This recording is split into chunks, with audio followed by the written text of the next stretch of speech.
E Mestres do Ar, a nova série da Apple TV já está disponível e vamos falar um pouquinho sobre o primeiro episódio com spoilers depois da vinheta. Segura aí.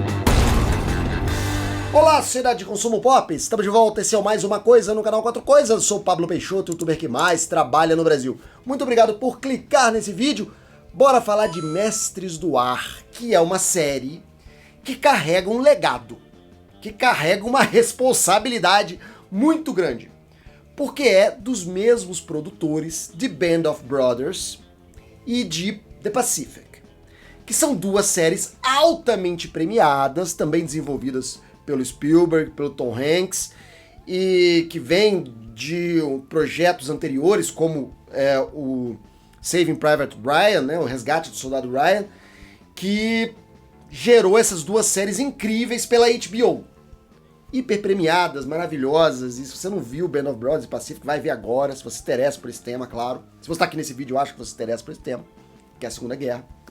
Mas Band of Brothers e Pacific foram muito premiadas e são muito conceituadas, e agora vem essa nova série, que é da mesma produtora, também é da Amblin, também é da Playtone, a Amblin do Spielberg e a Playtone é do Tom Hanks, que é uma prima, é uma série prima de The Pacific e Band of Brothers, feito em outro cenário, num cenário de redes sociais, num cenário de streaming, num momento diferente do que Pacific e Band of Brothers foi lançado. Então só de você imaginar a mudança temporal e as mudanças tecnológicas, técnicas que surgiram desde então, já dá pra ver que a série vai ter uma pegada diferente. Fora que ela não é mais da HBO, agora ela é da Apple TV, o que é uma excelente notícia, a Apple tá fazendo séries maravilhosas. E o que eu achei do primeiro episódio? O primeiro episódio tá disponível de maneira grátis, você não precisa assinar, mas para assistir depois, toda sexta-feira tem um novo episódio, aí sim você vai precisar assinar. Eu achei que o primeiro episódio, ele tem algumas características que são muito promissoras, mas outras coisas que eu senti muita falta. Primeira coisa, vamos tentar falar de Mestres do Ar sem comparar com o Band of Brothers, porque na comparação o negócio fica muito feio. Não é um Band of Brothers. Não, o primeiro episódio não é tão genial como é o primeiro episódio do Band of Brothers. E eu vou explicar depois isso. Mas vamos falar primeiro do primeiro episódio. A gente tem a história desses aviadores da Segunda Guerra Mundial, os pilotos de bombardeiro, que estão sitiados ali na Inglaterra e fazem missões de reconhecimento, bombardeio, na Alemanha, em plena Segunda Guerra Mundial, 43, um pouco antes do dia D. Ainda não tinha tido a invasão da Normandia, então a Fortaleza Europa estava toda montada. Então é carnificina total. Tem histórias maravilhosas dessa época, eu acho que elas vão ser exploradas na série no futuro. E nós conhecemos esses pilotos, entre eles o Buck, que é o Austin Butler, que você deve reconhecer do filme Elvis, e tem também o Barry Keoghan, de Eternos, e que vai interpretar o Coringa no Batman do Matt Reeves. São os dois atores mais famosos ali, o resto ali eu nem reconheci. E a gente conta a história desses pilotos, das missões deles, e do relacionamento entre eles, maneira que eles formam vínculos, que eles formam laços, e é mais ou menos a mesma história do Band of Brothers, só que em vez de paraquedistas, são pilotos. O primeiro episódio, tem muita ação. Ele, se comparar a Pacific, Band of Brothers e Mestres do Ar tem muito mais ação. Tem batalhas aéreas, tem missões. Logo nos primeiros minutos eles já te mandam para um avião. Você já vê as batalhas, os tiros, a bateria antiaérea. Você já tem uma noção da batalha. Visualmente é perfeito. Não tenho o que reclamar.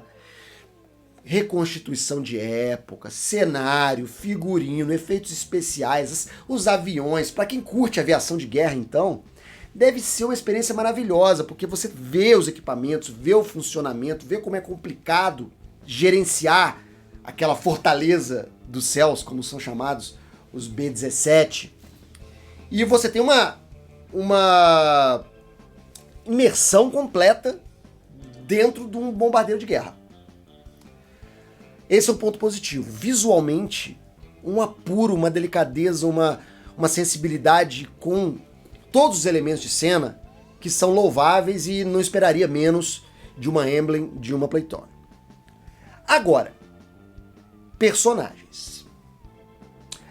Para você colocar os personagens em perigo de vida, você precisa primeiro fazer o público se relacionar com esses personagens, conhecer esses personagens, temer pela vida desses personagens. E não dá tempo. Você cai muito rápido na batalha e você não tem tempo de se apegar a esses personagens. Então, de certa maneira, você está assistindo um videogame, você não está assistindo alguém que você se importa correndo um risco de vida. Você, sinceramente, torce pro avião. Você torce pro avião não cair. Aquelas pessoas ali, você mal consegue distingui-las nessa altura, porque eles não foram trabalhados. É um monte de homem branco, de máscara, touca, que você não sabe quem é quem. Você tem que ficar ligado para ver quem é quem ali. Os dois personagens principais têm o mesmo nome, Bucky e Buck, que confunde mais ainda, embora eles sejam bem diferentes. O Austin Butler é loiro de olho azul e o outro cara tem bigodinho e tal. E o Austin Butler não tá bem. Vou dizer que ele não tá bem. Eu não sei, eu achei ele tão bom em Elvis, mas eu acho que ele virou o Elvis e não voltou mais. Porque ele faz aquelas caras de bocas, faz aquela cara de charme, faz aquele beicinho o tempo todo e não parece que ele tá interpretando. Parece que ele tá fazendo tipo o tempo todo, tá seduzindo alguém o tempo todo. E sei lá se é de propósito, pra atrair um público feminino pra assistir, não sei. Só sei que ele tá fora do personagem completamente. Não gostei do personagem dele. O personagem do Barry Keoghan ainda não me entendi bem o personagem dele, não faz diferença nenhuma. E o personagem do Bucky, eu acho que é interessante o dilema dele de querer participar de missões, mas ele ser da parte burocrática, mas ainda também não conheci o suficiente pra me importar se ele vai morrer ou vai viver. No entanto faz. Concluindo, Mestres do Ar não faz o que Band of Brothers faz muito bem, que é criar um Band of Brothers, criar esse vínculo, criar esse laço, não só entre os personagens, mas entre a audiência e os personagens. Talvez isso vá acontecer no futuro, com o tempo isso aconteça, a gente comece a entender e gostar mais desses personagens. Não foi feito no primeiro episódio. E o primeiro episódio de Pacific Band of Brothers, você fica muito mais ligado aos personagens do que em Mestres do Ar. Eu entendo que é outra geração, praticamente. Então você precisa segurar o cara assistindo. E aí bota avião explodindo. Eu entendo que eles tenham colocado mais cenas de ação justamente para pegar o cara, até para ele ver o primeiro episódio de graça e ter a vontade de assinar para ver mais. Então é outro tipo de marketing, é outro tipo de divulgação. E isso afetou a história. Eu acho que as séries anteriores elas têm muito mais cuidado com os personagens do que até aqui, no primeiro episódio, o Mestre do Ar teve. Mestres do Ar me lembrou uma história que também vem nesse caminho do Spielberg com a Segunda Guerra Mundial, que é um episódio de Amazing Stories, que mostra justamente uma tripulação de um B-17 que tem um domo na barriga, embaixo do avião, onde fica um artilheiro, fica uma metralhadora, um cara lá dentro, uma semisfera. E na história eles são bombardeados, aqueles flex, né, aqueles estilhaços, e ele fica preso dentro daquela cabine. E o trem de pouso também é avariado. E durante todo o episódio aqueles personagens ficam naquele dilema, o combustível acabando, eles precisam pousar, não tem trem de pouso e tem um cara preso na abóbada embaixo do avião. Ou seja, eles vão pousar com um rastro de sangue na pista. O final é mágico, não vou contar aqui, corram atrás, Amazing Stories. Era uma série desenvolvida pelo Spielberg, que vai dar no Soldado Ryan, que vai dar no Band of Brothers depois, até chegar no Mestre do Ar, faz parte dessas produções que envolvem a Segunda Guerra do Spielberg. O episódio é incrível, eu fiquei muito angustiado, e vendo o Mestre do Ar eu fiquei angustiado com a possibilidade deles pegarem aquela ideia que é antiga, que já tá esquecida, e usarem. Aí tem hora que eles abrem ali aquele compartimento, eu falei, meu Deus, vai travar.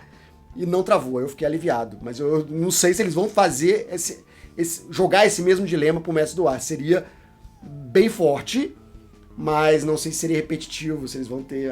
já fizemos isso antes, as pessoas vão perceber. Não sei, mas eu queria trazer esse episódio que eu lembro muito bem, eu fiquei muito angustiado de Amazing Stories pra cá. E é isso aí que eu queria conversar com vocês. Já viu O Mestre Dork, o que você achou do primeiro episódio? Escreve aqui embaixo nos comentários. Daqui a pouco a gente tá de volta com mais assunto da cultura pop. Depois da vinheta vão aparecer opções do canal pra você clicar e ficar mais um pouquinho comigo. Até mais, até breve, até já.